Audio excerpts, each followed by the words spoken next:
Muito boa tarde, senhoras e senhores. Estamos aqui novamente numa edição extra dos Três Neurônios.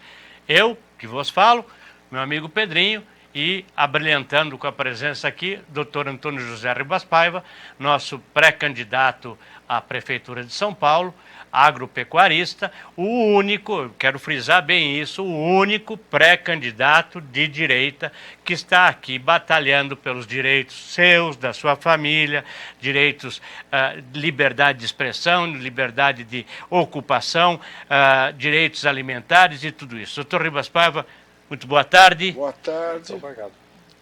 Pedrinho, boa tarde. Doutor Ribas, eu quero começar para o senhor falar sobre segurança alimentar com uma pergunta que foi dirigida a mim e ao Pedrinho, num programa anterior, sobre pedindo que o senhor se referisse ao que está acontecendo no momento nos supermercados, que aparentemente estão abusando dos aumentos de preço, principalmente no arroz, no leite, na farinha de trigo. Esse tipo de, então, parece que os supermercados estão numa onda de aumentar preços.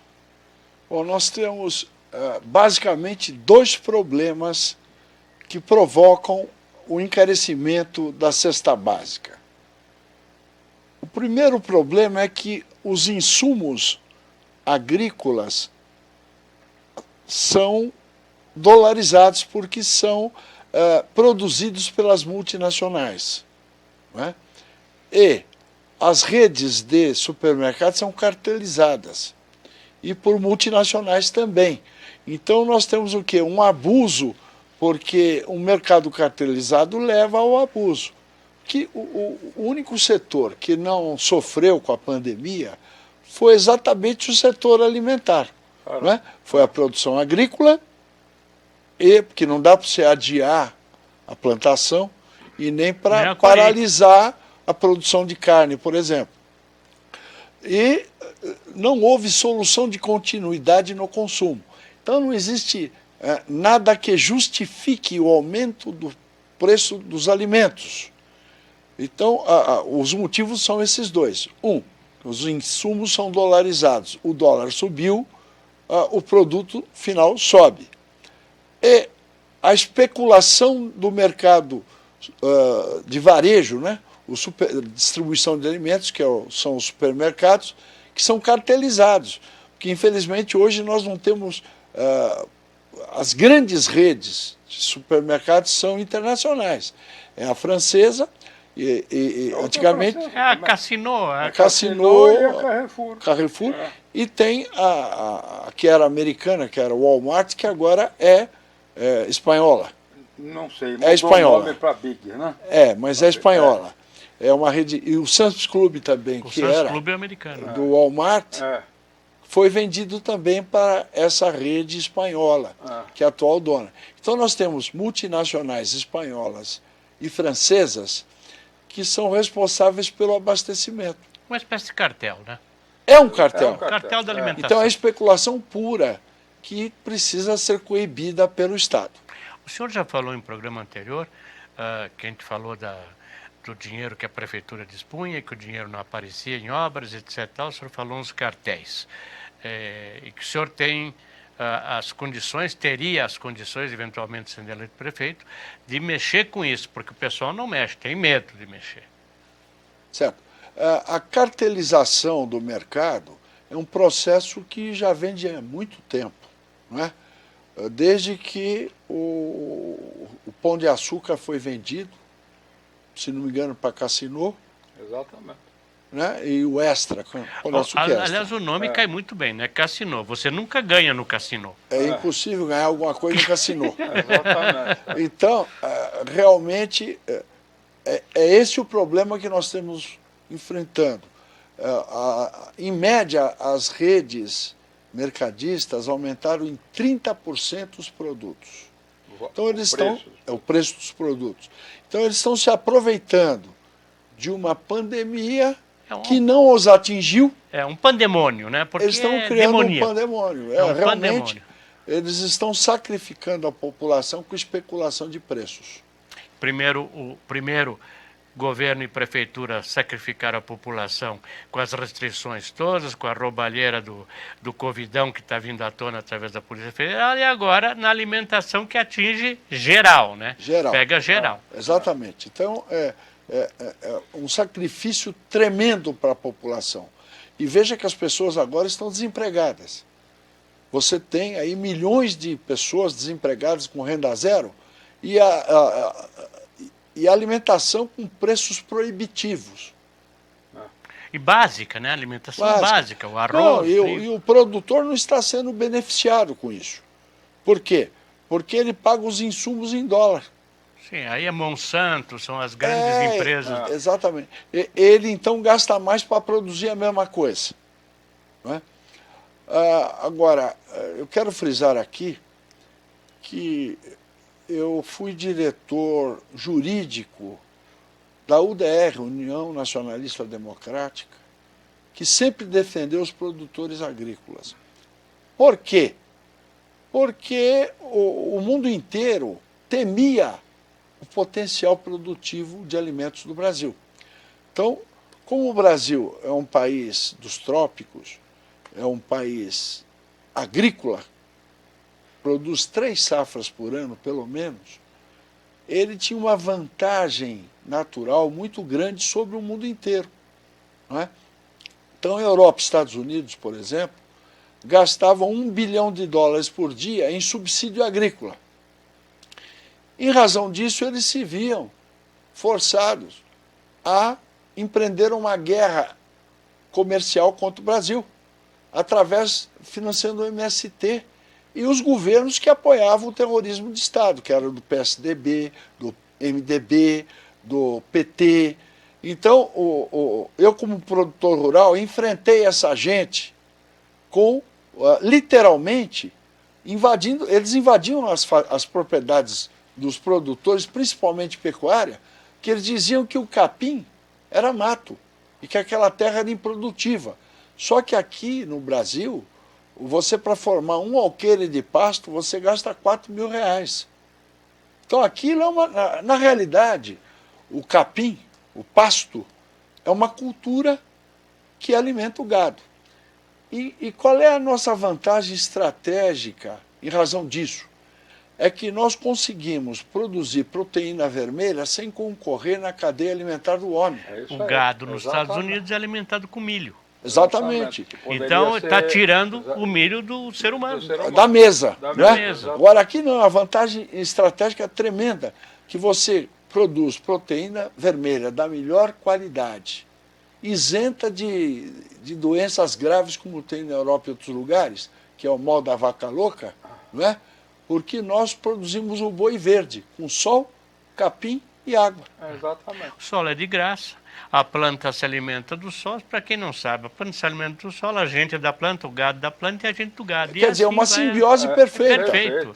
Ninguém atrapalha ninguém. É o país da produção agrícola. Aí o que aconteceu? Uma desgraça mundial beneficiou os produtores agrícolas para que a Europa parasse de financiar o MST. Foi o mal da vaca louca, que é a encefalite espongiforme. La vache folle. Exatamente. Os europeus davam ração à base de farinha de osso para o seu gado e criaram uma proteína indestrutível chamada prion, que causou a encefalite espongiforme. Então, em razão dessa tragédia, que não se sabe quantas pessoas na Europa estão contaminadas, porque o desenvolvimento dessa doença, até ela se manifestar, é por mais de 10 anos, o Brasil, eles se convenceram que a segurança alimentar deles dependia da nossa produção. Aí eles pararam de dar dinheiro para o MST invadir as fazendas. E o PT, você pode ver que o governo do PT, do Lula e da Dilma, foi o governo que menos desapropriou para a reforma agrária, porque o PT e o PSDB são partidos financiados por capitais internacionais. São traidores do Brasil. São as duas faces da mesma moeda. Exatamente. Então você tem aí candidatos a governador de estados e tudo mais do PSDB, MDB e PT, são gente que traiu o Brasil. Tudo a mesma coisa. É gente que traiu o Brasil. Por quê? Porque você destrói um país atacando a sua produção agrícola. Isso. A primeira responsabilidade de qualquer governo é o abastecimento. Exatamente. E o Brasil nunca teve problema de abastecimento porque é o país da comida, é o país do sol, das águas, não é verdade? Então nós tivemos aí problemas seríssimos causados pelos políticos brasileiros financiados pelos países que precisam, que têm dificuldades com produção agrícola. Hoje, nós não temos esse problema de ataque do MST que acabou. O MST veio para a cidade e passou a invadir com prédios, né? Com um dos candidatos à prefeitura de São Paulo que financia... Um dos candidatos é invasor de prédios, exatamente. Então, veja a situação. Todavia, muito embora nós tenhamos o sol, a terra e as águas, e a mão de obra e a tecnologia avançada para produzir muito, os insumos agrícolas, né, adubo, remédios, são produzidos por multinacionais. Então são dolarizados. A nossa produção é em reais e a produção deles, os insumos são em dólar. Isso encarece os alimentos. O nosso problema, então, é de autodeterminação também na nossa vocação natural de produzir comida. Porque o capital oferecido pelo sistema financeiro é de custo incompatível com a produção agrícola. Sempre foi. Então o produtor ele tem que produzir com recursos próprios, praticamente. O produtor que quiser se endividar para produzir, ele vai à falência. Só para complementando como curiosidade, eu fui vizinho quando morava fora do Brasil de um senhor que foi presidente do BID, do Banco Internacional de Desenvolvimento. Ele escreveu um livro quando esteve no Brasil, ele morou no Brasil um tempo, cujo título era Brasil, o lixo mais rico do mundo, que vem em contra o que o senhor fala. Aqui a quantidade de comida é tanta que sobra. O nosso lixo é rico. Ele, numa conversa que eu tive com ele, disse assim, no Brasil o cara pode morar numa praia, o clima é sempre perfeito, ele dorme ao ar livre, come banana da bananeira, porque se baixar aqui para o lado da Ilha Grande, aqui para baixo tem bananeira, dá com o pau, nasce sozinho. E os pescadores tiram o peixe do mar, os peixes pequenos deixam jogado na praia, você come o peixe.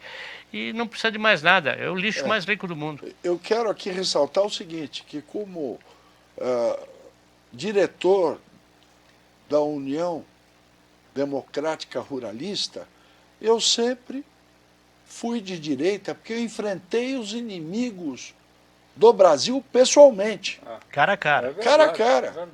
Não é? Porque essas tropas do MST eram financiadas por fazendeiros europeus e americanos. Dinheiro do Jorge Soros também. Exatamente. Tá aí. Então, veja, estão dizendo que não existem pré-candidatos à Prefeitura de São Paulo de direito. Isso é mentira. Eu sou combatente pré-candidato a prefeito da cidade de São Paulo de direita. Eu defendo a minha pátria, eu defendo o Brasil e São Paulo. Eu quero complementar dizendo que é por isso que o senhor está aqui. Muito obrigado. É por isso que está aqui. Nós, eu e o Pedrinho, nós estamos aqui na mesma batalha e chamamos o senhor aqui porque o povo, vocês que estão aí, têm direito de saber.